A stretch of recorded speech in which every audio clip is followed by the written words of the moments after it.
Bom dia, meus amados irmãos, a graça e a paz do nosso bondoso Deus, o amor do nosso Senhor e Salvador Jesus Cristo, esteja em cada um de nós, sempre de forma crescente e abundante, para que nós atinjamos a estatura de Cristo, homem perfeito, sempre e continuamente.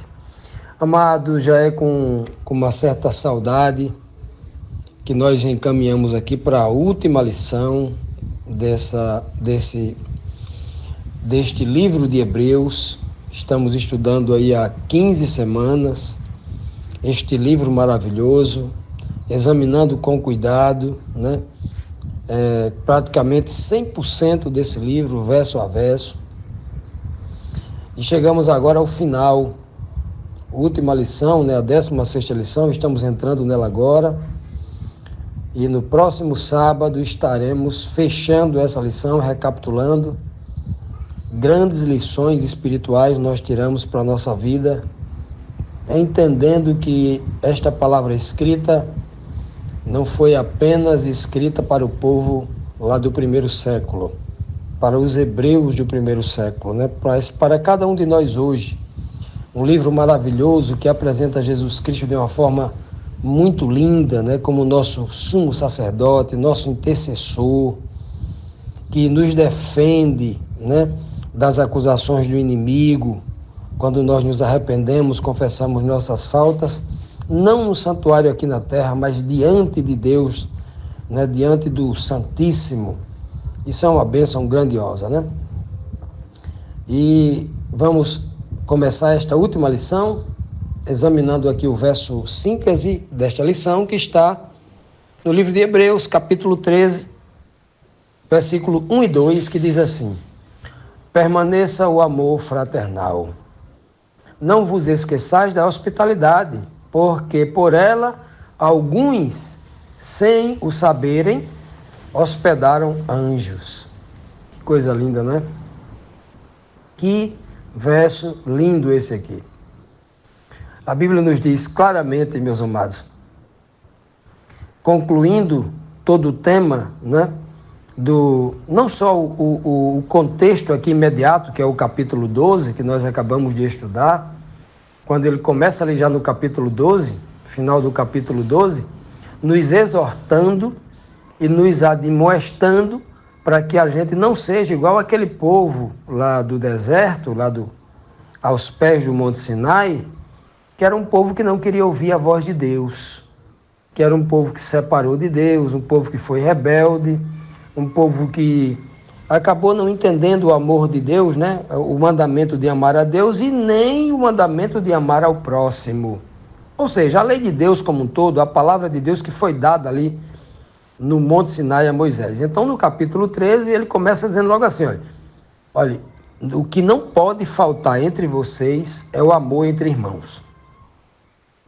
É a fraternidade, o amor fraterno. Olha que coisa linda, Amor fraternal quer dizer um amor entre irmãos. Uma relação de uma congregação, de uma igreja, onde as pessoas se amam, onde as pessoas se esforçam, se sacrificam para tentar entender o outro. Não se precipita em querer julgar o outro, mas se apressa para querer ajudar o outro na sua necessidade, na sua dificuldade. né? Com sabedoria, ajudando da melhor maneira, né? Não é ajudar de uma maneira irracional, não. Mas o amor fraternal, olha, amor é sabedoria, o amor ele é tão lindo que o mesmo amor que passa a mão na cabeça, que afaga, que consola, que dá o abraço, né, que faz um carinho, é o amor também que puxa a orelha, dizendo não vá por aí não, não é? Esse é o amor, né? Esse é o amor pleno, o amor perfeito entre irmãos, né? Uns amam, uns têm que amar os outros, tanto no estímulo, tanto no consolo, quanto também na repreensão, na admoestação. O amor é completo só quando há isso tudo. Não havendo tudo isso, não é amor completo, não é amor fraternal de verdade. Aí ele também apela para o serviço cristão, né? É praticamente o fruto desse amor fraternal, que é: não esqueçam da hospitalidade, recebam bem os vossos irmãos. Recebam também não só os vossos irmãos, mas também façam caridades ao estrangeiro. Um prato de comida, uma roupa, quem está precisando, porque muitas pessoas, quando fizeram isso, deram ali uma guarida, né? Deram ali uma roupa, deram uma comida, estavam hospedando, estavam ajudando, estavam dando um apoio até anjos, né? Ninguém deve fazer isso, obviamente, dizer assim: olha, eu vou ajudar agora todo mendigo, porque eu não sei qual deles é um anjo. Não, ninguém vai pensar nisso. Eu vou ajudar porque pode ser um anjo e aí eu fico bem na fita com o Senhor, né? E aí o Senhor vai... Não, ninguém deve pensar que porque ela vai ajudar alguém, um irmão, alguém, aí eu posso, inclusive, um desses vai ser um anjo que o Senhor vai mandar, e aí eu tenho que ajudar todo mundo, que é para não errar, mesmo que eu seja contra a minha vontade. Não, isso tem que ser uma ação espontânea, tem que ser uma ação baseada numa compreensão do amor de Deus, e nós entendemos que é uma necessidade vital para a gente amar. Não deve ser nada assim por interesse. Eu vou ajudar porque pode ser um anjo e aí eu vou ganhar pontos com o Senhor. Não é assim não, né? Isso tem que ser espontâneo, de forma verdadeira, porque aí a gente faz por felicidade. Se a gente puder ajudar com um pedaço de pão, a gente ajuda. Se a gente não puder ajudar com nada de material, a gente dedica um tempo ali para consolar, para levar uma palavra de conforto, de consolo, de ânimo, de exortação, né? Um conselho sábio para que a pessoa, né, abandone ali algum erro que esteja porventura em vias de cometer. Então, existem muitas formas de ajudar. Existem muitas formas de ser hospitaleiro. Isso é maravilhoso, né? E começar o capítulo 13 com um tema assim tão lindo, já nos deixa animado para o restante da lição. Continuando, amados, vamos aqui para a nossa primeira pergunta desta lição.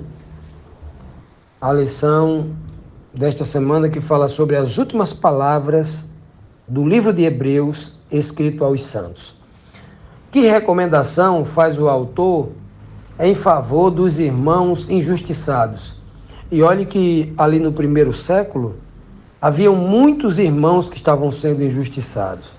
Começando pela cabeça da igreja cristã, pelos apóstolos. Apóstolos, nesta data aqui, alguns apóstolos já tinham sido mortos, né? Então, apóstolos sendo mortos, né? Sendo presos, torturados, alguns espancados até a morte, outros decapitados, o caso de Pedro foi crucificado, né? Então, eram dias muito difíceis, não só os apóstolos, mas os diáconos, as lideranças, os pregadores, os evangelistas, todos esses homens que pregavam o evangelho, principalmente se aventurava a pregar em via pública ou tentava entrar em alguma família tradicional, por exemplo, judaica, para pregar Cristo, essas pessoas eram perseguidas, presas, né? Algumas até mortas, né? Muitas foram mortas. E então era uma realidade naquela época, os servos de Cristo que davam testemunho de Jesus Cristo, que era proibido dizer que Cristo era o Messias, era proibido dizer que Jesus havia ressuscitado, isso incomodava muito a liderança dos judeus, era praticamente uma abominação.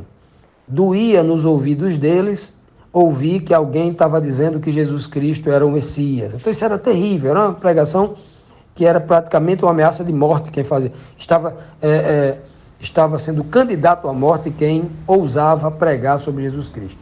É por isso que no versículo 13 e muito mais, Paulo diz assim, ó, lembrai-vos dos presos, como se estivesse presos com eles, e dos maltratados, como sendo vós mesmos também no corpo deles.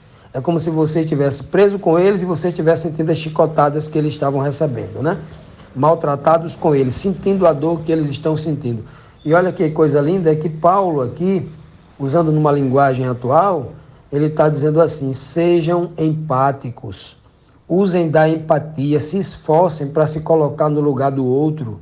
Por exemplo, façam uma reflexão, como será estar nesta hora, 3 da madrugada, 2 da madrugada, eu me levanto para orar pelos meus irmãos, e sei que o meu irmão, lá o presbítero da igreja, o apóstolo, o discípulo de Cristo, está naquela prisão fria. Como é que ele está naquela hora lá? Porque antes dele ser aprisionado lá, ter as mãos acorrentadas e ligados a uma parede, que a prisão era assim antigamente, né? Não era como as celas de hoje, geralmente era acorrentado no braço e aquela corrente era fixada numa parede, o homem estava pregado numa parede por correntes, pés e mãos, num ambiente frio, num ambiente úmido, num ambiente insalubre, né? Sem roupas, muitas vezes com a pele toda dilacerada, cortada por chicotes e por varadas, né? E aí o homem cristão tinha que ter aquela sensibilidade, né, em orar a Deus e sentir a dor que o outro estava sentindo lá, porque ele precisava ser consolado pelo Espírito para ter, através do consolo espiritual, ele superar a dor física, superar os medos e os inúmeros questionamentos que vêm à mente daquele que sofre com dores físicas, né? O diabo tenta maltratar muito o espírito através da dor física. E Paulo aqui toca muito o coração, olha, sejam hospitaleiros, não esqueçam do amor fraternal, lembre daqueles que estão presos, aqueles que estão sofrendo por injustiça. Principalmente aqui, Paulo não está falando de todo o preso, embora esse texto aqui ele é abrangente. Eu posso me doer, eu posso ser empático com um preso, com a história de um preso, de um criminoso mesmo que está pagando lá numa penitenciária por um crime que ele cometeu. E ele está pagando justamente porque ele cometeu o crime, sabendo que era crime, mas ele se arriscou porque amou o crime e tal, e aí ele está lá preso. E eu nem sei se ele se arrependeu do crime, mas está lá preso, ele é um criminoso, está pagando justamente pelo crime que cometeu. Mas ao escutar a história dele, da mãe dele, o sofrimento da mãe e da família, eu posso me condoer com isso, eu posso ter compaixão, e eu posso orar por ele sim também. Não é errado, isso é louvável. Isso demonstra o quanto o amor de Cristo tem tocado em meu coração para eu me sensibilizar com a dor do outro que eu nem conheço. Olha que amor lindo é isso. Isso é muito bonito. Mas em primeiro plano aqui, em especial, ele está falando aqui dos irmãos mesmos. Ele está falando aqui, o contexto aqui é de fraternidade. É no âmbito da igreja.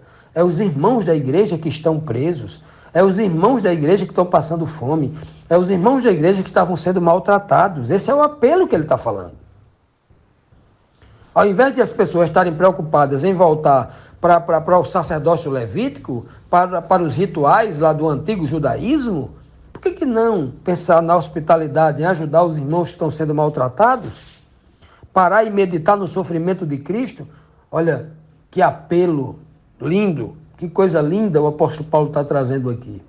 Ocupem a mente de vocês com aquilo que é prioritário.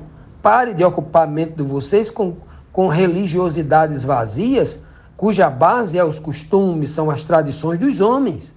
Ocupem a mente de vocês com o poder do Espírito, com aquilo que faz você crescer, ser edificado na rocha que é Deus, você ser alicerçado em Cristo, a pedra angular, a pedra de esquina. Isso é o que importa. Amem os vossos irmãos. Lembrem daqueles que estão presos injustamente.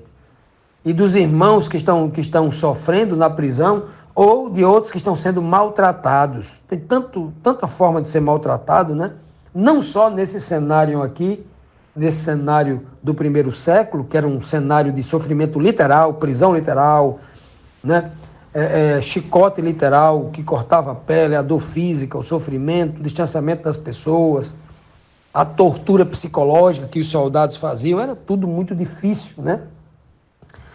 Mas hoje existe no âmbito espiritual muita gente que está preso ao álcool, preso à droga, preso à prostituição, preso a tantas coisas, né, que não consegue se livrar. Irmãos nossos que estão frequentando a igreja conosco, mas não conseguem se livrar do pecado, do vício, né, das paixões do mundo, dos costumes mundanos. E a gente precisa abraçar esses irmãos. Precisa orar por esses irmãos. Precisa ajudar esses irmãos, né?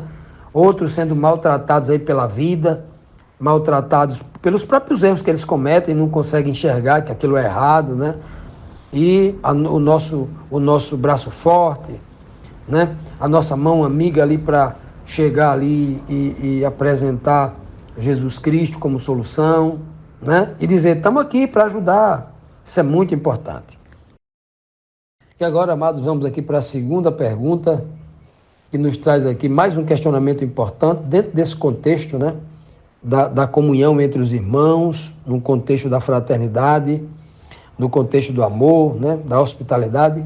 A segunda pergunta diz: quão santa deve ser a vida íntima dos casais que estão em Cristo dentro dessa comunidade cristã, dentro dessa congregação, dessa comunhão entre irmãos que têm o mesmo Espírito de Cristo? Como deve ser, né? Hebreus 13, versículo 4 diz assim: honrado seja entre todos o matrimônio e o leito sem mácula, pois aos devassos e adúlteros Deus os julgará. Veja que dentro desse contexto da irmandade, da comunhão cristã,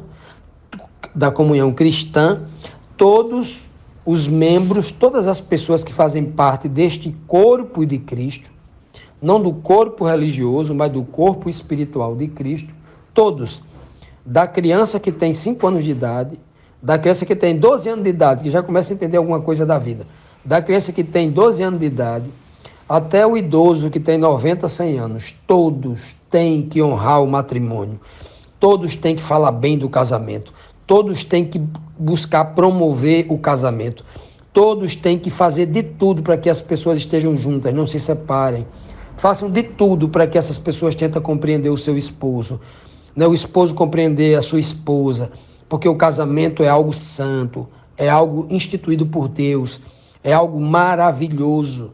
Quando o Senhor disse não é bom que o homem esteja só, ele estava providenciando algo que era bom para o homem, né? Quando eu falo homem, não estou falando do homem do sexo masculino, estou falando do ser humano. Era bom para Adão e era bom para Eva, era bom para os dois. Nenhum dos dois, nenhum ser humano foi feito para viver só. Nós somos seres feitos para viver em coletividade, né? Nenhuma doença mental pode nos fazer querer viver ausente das pessoas, né? Os seres humanos mesmo, completamente saudáveis emocionalmente, são seres sociais, que querem viver. Mas eu preciso de um momento só. Precisa, mas ele tem que amar as pessoas, tem que amar viver na coletividade, se sentir bem na presença do povo, né? Olha que coisa linda. Então, nós como seres sociais, a gente tem que, vivendo com as pessoas, aprender a amar essas pessoas. E dentro desse contexto, não pode haver o amor, a fraternidade, sem respeitar o casamento, sem respeitar os casais. A família, a base familiar é um casal. A célula de toda a sociedade, do corpo da sociedade, a célula chama-se o casal. Ali se forma a família. Sem casal não existe família. E sem família não existe igreja. Olha o que eu vou lhe dizer agora. Sem família não existe igreja. Sem família não existe o corpo de Cristo. Porque o corpo de Cristo é a maior família que Deus está constituindo. Ele é o Pai. Jesus é o filho primogênito, o filho mais velho desta família. Olha, meus amados, todos, honrado entre todos os seres desta família, sobre todas as pessoas que compõem a igreja de Cristo, tem que ser o matrimônio. Temos que estimular o leito sem mácula, ou seja, a cama sem adultério.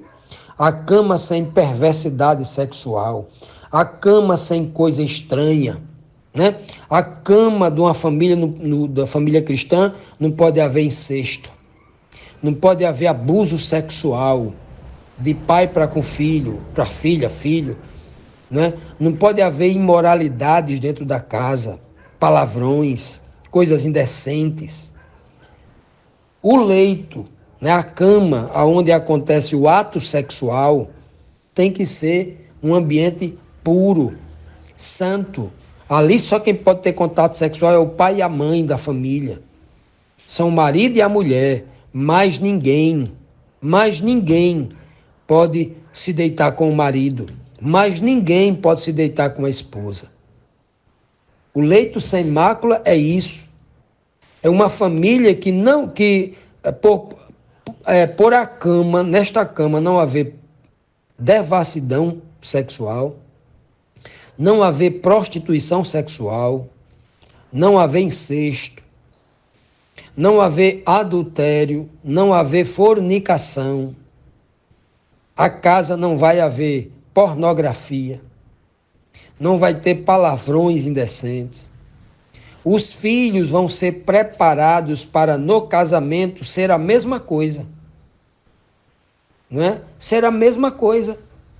Respeitar o casamento, respeitar o namoro, respeitar o noivado, respeitar o período, nesses períodos, respeitar o casamento e continuar abominando a fornicação, continuar abominando o adultério, o homem indecente, a mulher indecente que se insinua dentro da igreja, com roupas indecentes, com roupas mostrando as suas partes íntimas, a mulher cuidadosa, né? Na roupa que veste, para não estar mostrando ali, né, as suas partes íntimas. O homem, né, com o seu olhar, a forma como ele toca nas pessoas, como ele abraça, tanto o homem como a mulher, de forma decente, de forma pura. Tudo isso é reflexo de um leito sem mácula, de algo sem prostituição, sem indecência, numa mentalidade pura. Porque um dos piores pecados, algo que o Senhor mais advertiu lá na Torá, nos livros de Moisés, no Pentateuco, né? A maioria das recomendações é contra as questões sexuais. Das 98 abominações descritas no livro de Deuteronômio, no Pentateuco, ou na Torá, como alguns preferem, nas 98 abominações, mais da metade tem a ver com imoralidade sexual. Porque é algo realmente preocupante. Isso destrói a comunidade. O escândalo sexual, ele destrói a comunidade.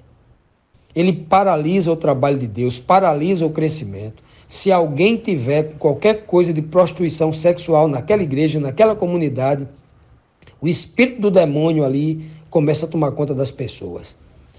Quando há pureza sexual, quando há pureza no relacionamento íntimo entre os casais, o Senhor abençoa e a igreja prospera. Se há uma capa de Acã, se há um defeituoso no meio ali, a obra é travada, não há crescimento, por causa de uma imoralidade. As pessoas têm que se consertar. Principalmente aqueles que estão envolvidos na obra, fazendo alguma coisa, tem que ser puro sexualmente. Porque a impureza sexual é um reflexo da impureza espiritual. O homem está com a cabeça suja. A mulher está com a cabeça suja. E se ele está com a cabeça suja, ele leva essa maldição para a igreja. O templo dele, do Espírito Santo, a sua mente, está sujo. O Espírito não pode atuar. Então, quando Paulo fala de leito aqui, físico, olha, meus irmãos, é muito mais do que leito físico. Está falando principalmente do âmbito espiritual. Ele é claro em dizer que a esses que têm comportamento de devassos, de adúlteros, porque o espírito é devasso e é adúltero, Deus julgará eles. Olha, meus amados, que essa admoestação, que essa advertência lindíssima não seja uma ameaça para o nosso espírito, mas que nós aceitemos de bom grado. E aqueles que já se estão purificando neste assunto, continuem a se purificar mais ainda. Que Deus os abençoará.